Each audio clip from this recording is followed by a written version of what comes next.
Hey everybody, welcome to BrickVault. My name's Jack. Today is another LEGO Weekly News Update. Now, first off, my bad, last week there was no news. Force Friday just sort of snuck up on me and it kind of messed up the schedule. So normally when there isn't going to be any news, I let you know the episode before, but messed up last week. Anyways, let's get right into it with Batman.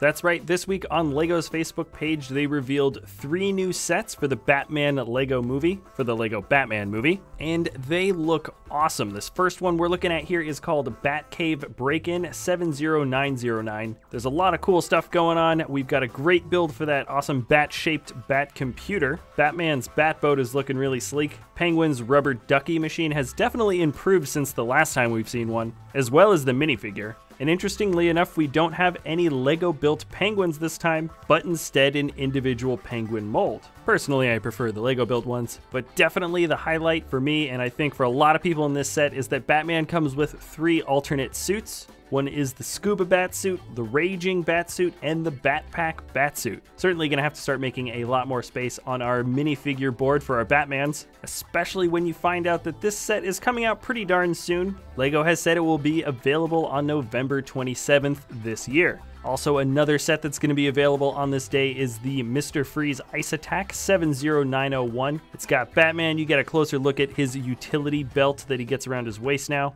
He's got some kind of flame gun. There looks to be some sort of like ice or frozen chamber that maybe Batman is frozen in. A nice little sciencey looking build for Mr. Freeze's lab. And of course, Mr. Freeze in a giant mech. Really liking the look of the minifig, and they definitely stayed true to the kind of ridiculous Mr. Freeze gun that he always seems to have. But here is one awesome set coming out. This is the Arkham Asylum 70912. It's actually going to be available January 1st, but man, this is looking like one crazy set. The Arkham Asylum itself looks pretty drab and dreary, with maybe a little bit of snow built onto the rooftops, and I'm liking the look of that guard tower. But there's a ton of awesome things coming in this set that people are really going to like. We get a lot of new minifigs. I think just about every minifig in this set is actually going to be exclusive to it. So we get a bunch of supervillains in their jumpsuits. Harley Quinn is once again disguised as a doctor. I'm liking that look for the police car. And here's something pretty interesting. We get some new food items. So by the way, this is going to be 1,628 pieces. It's going to sell for $150, and it is a Toys R Us exclusive. And by the way, jumping back to the other 2 sets, the Batcave Break-In is 1,045 pieces, will sell for $100, and Mr. Freeze Ice Attack is just 201 pieces, will sell for $20. Super stoked about every single LEGO Batman movie set that has been revealed so far, and I think there's still about 10 others waiting to be revealed. Also in the world of Batman, or not really Batman, actually just DC superhero girls, there were rumors a couple of weeks ago about these sets being around, and now LEGO has revealed, I believe, 6 set images, many of which will also be available on November 27th.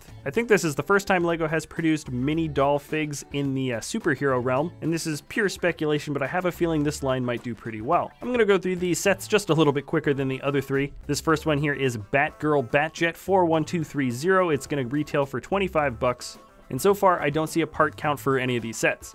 The next one is Harley Quinn to the Rescue 41231. It's going to be $30, and I am liking the little build for the storefront there. This is the largest of the sets in the line, I believe anyways. It is Superhero High School 41232. It's going to retail for $80. It includes a couple of vehicles, some accessories, and 3 minifigs. There's also the Lashina Tank Set 41233. It's going to go for $15, and it almost looks like a Mighty Micro build with just a little bit of extra accessories. Same thing kind of goes for Bumblebee's Helicopter Set 41234, and things get a little bit larger with Wonder Woman's Dorm Room 41235. I think this set is worth it if for no other reason than to get that invisible motorcycle. Also, New York Comic Con has just recently passed, and with the announcement of all these DC Superhero Girl sets, this event also released an exclusive Batgirl mini doll figure. I can't quite tell what the differences are in printing between the one that already comes out in her other set, but anyways, that is it for the reveals, unless of course you want to count this picture of the Goonies Dimensions minifigure. We saw him animated in one of the Dimensions trailers already, so this is kind of a soft reveal, but let's move on and let's talk about a rumor that is sort of caught my attention at least. I'm gleaning this information from Alan Tran at thebrickfan.com, but according to an anonymous source, the next modular creator set is going to be called the Assembly Square, and it is set number 10255, will contain 2,699 pieces packages and retail for $300. I've got no other information other than what is on the rumor there, so you can just kind of guess as to what you might think Assembly Square will mean. And there's a few other things I'd like to mention before we get to ideas, and that is the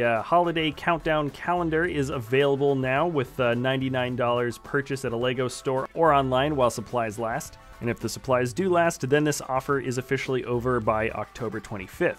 Also available is the Caterham 7 620R, that is the LEGO Ideas set. I'm really stoked, I just got it today actually. So maybe you might see a review tomorrow. Okay, now let's move on to LEGO Ideas. If you don't know what LEGO Ideas is, it's a website in which you submit your own LEGO creation in hopes to having it become an official LEGO set. This week, no new sets got 10,000 votes, so there's no new sets that have been added to the review stage. But LEGO Ideas did announce the winners for the first stage, or the first round of winners from 2016. I'm happy to say that the set I was rooting for got chosen, and that is the Old Fishing Store by Rob and Ann. Just as soon as we build up an ocean front in the LEGO city, you can bet that set is going right on the water, or right on the edge of the water. And congratulations to Rob and Ann. It's awesome that your Ideas set was accepted. Alright, and if you want to learn anything more about any of the things I mentioned in the news today, I have left links in the video description below for all of the sources, as well as a few other articles that might be interesting that happened throughout the last 2 weeks, so you can take a look at the video description. But right now, let's move on to custom creations, where I basically show off some of the cool custom things that I happen to see people building throughout the week.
So that is it for this episode. Tune in same time next week for another LEGO Weekly News update. And if you enjoy our content, you can always like or subscribe. Do what you want to do. Thanks again for watching. We'll see you next time at BrickVault.